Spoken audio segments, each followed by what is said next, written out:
Yeah, Anne is a good friend of mine. Anne's probably the reason that Nesso exists, actually.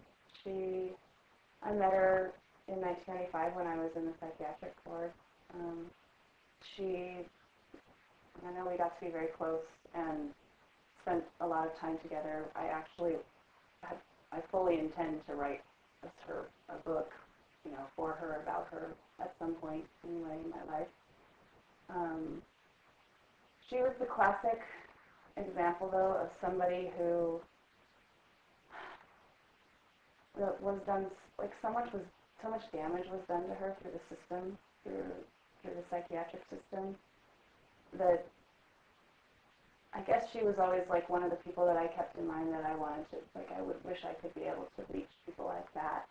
I remember back when I was crumbling, falling apart, and I was misdiagnosed when I went into the hospital. I was diagnosed as bipolar and was put on, medications that really were not the right medications, and struggled with a lot of problems through all of that.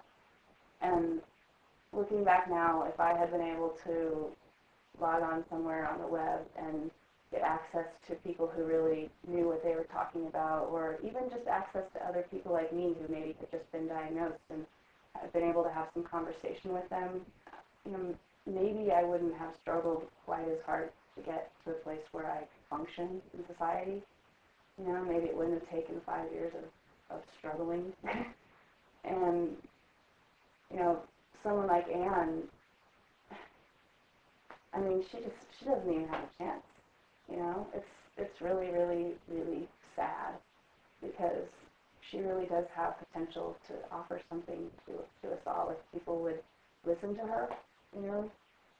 And I guess that's why I felt really compelled by her story, and why I always thought I would write a book. And when I came up with this idea for Nesso, my intention was that I would have like 3 people journaling through the site, on a daily basis, who dealt with different types of issues, you know.